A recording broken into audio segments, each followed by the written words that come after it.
سڵاوتان لەبێت بینەرانی پایتەخت میدیا. وا دیارە لە 37مین ساڵیادی تیمەبارانکردنی هەڵەبجە لە بەردەم قەڵای کەرکووک بەشێکی زۆری هاوڵاتیان و حیزب و لایەنە کوردستانیەکان و بەرپرسانی باڵای حکومی و حیزبی لێرە وەستاون تاوەکو پەیامی هاوخەمی خۆیان دووپات بکەنەوە لەم ڕۆژە کارە ساتبارەدا. من دەمەوێت لێدوانی یەکێک لەو بەشداربووانە وەرگرم مامۆستا رەزوو. مامۆستا سڵاو لێبێت. سڵاو لامن لە سپاسمە. پەیامت چییە وەکو کەرکووکیەک بۆ هەڵەبجە لەم ڕۆژە خەمناکە؟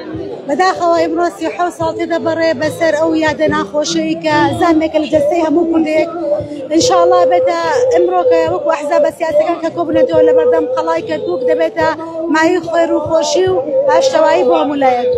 مامۆستا تا چەند گرنگە لایەنە کوردیەکان یەکدەنگ بن بەتایبەت لە کەرکووک؟ تا سەرێسخان زەرورە بۆ ئەوەی لایەنە سیاسەکان یەکدەنگ بن بەڵام بە مەرجێ کە مافی خەڵک نەخۆین. نێوان یەکێتی و پارتی چۆنە؟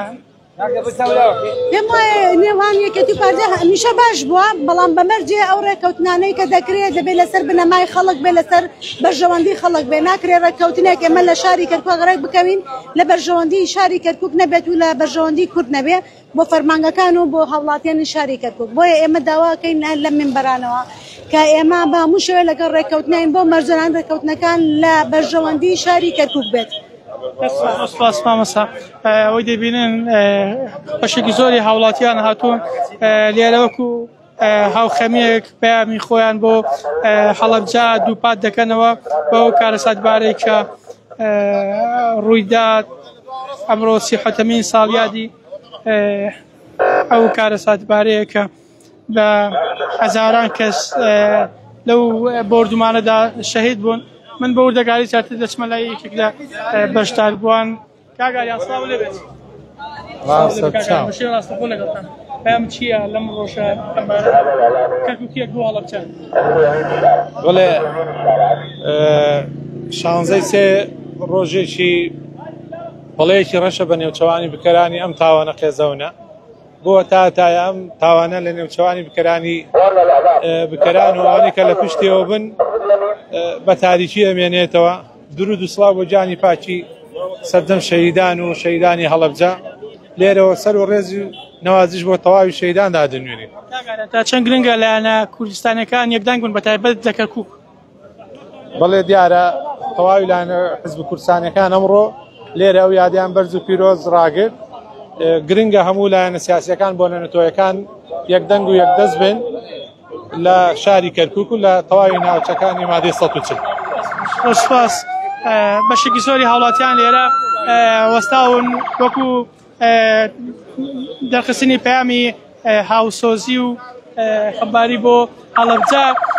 ئەوە دەبینن کامێرەمانەکەم هاوکار بێت. ئەوە کەمێک پێش ئێستا مەراسیمەکە هات.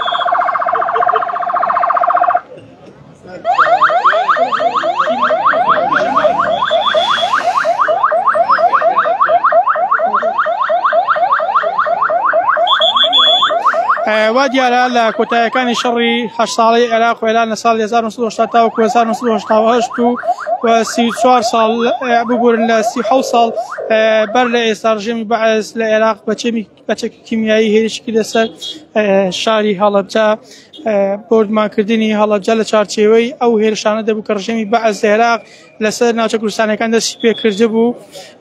لە کاتژمێر 11 پێش نیوەڕۆژی 16 ئاداری 1970 تا بەرەبەیانی ڕۆژی دواتر هێزە ئاسمانیەکانی عێراق 15 جار شاری هەڵەبجەیان بۆردومان کرد. لە هەر جارێکدا نزیکی فڕۆکە بەشداریان لەو بۆردومانە کرد.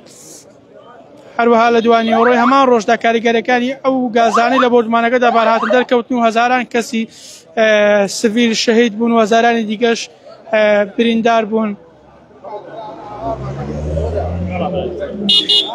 ئەوەی جێی باسە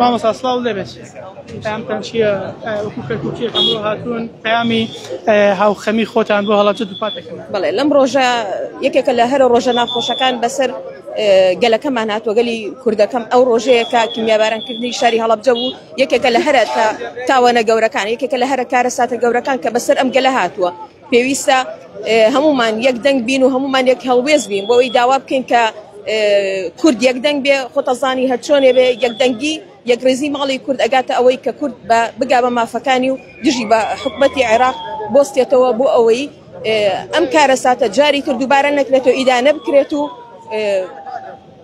بەڵێ مامۆستا ساڵ لێ بەشێ ڕاستەخۆ لەگەڵتان هاتووی پەیامی هاوخەمی خۆ دووپاتەکەیتەوە بۆ هەڵەبجە پەیامت چییە لەم سەری ڕێز و نوازشدان وێنین بۆ شەهیدانی هەڵەبجە و تەواوی شەهیدانی کوردستان و لەم ڕۆژەشدا دەبینین هەموو لایەنە سیاسەکان لێرە کۆبوونەتەوە داوا دەکەم و ئومێدشم ئەوەیە هەمیشە لە کوردستان و لێرە لە کەرکووک هاوڕیز بین ئەگەر یەک ڕیزی نەبین هاوڕیز بین پێکەوە چونکە هەمیشە مێژوو ئەوەی سەلماندووە کە هێزی کورد لە یەکگرتنی دایە بۆیە داوای یەکڕێزی نێوماڵی کورد و قوڵکردنەوەی گیانی برایەتیەکە تا چەند گرنگە لایەنە کوردەکان یەکدەنگ بوون بەتایبەت لە کەرکووک بەڵێ من تاکیدم لە پەیامیەکەمە تاکیدم لەسەر یەکڕێزی نێوماڵی کورد کردێتەوە لە کەرکووکە ئەگەر هەمومان پێکەوە بین ئەتوانم بڵێم هێزمان زیاترە چونکە هەمیشە هێز لە یەکگرتندایە بۆیە داوا دەکەین کە هەمومان پێکەوە بەتایبەت لە بۆنەنەتەوەیەکانە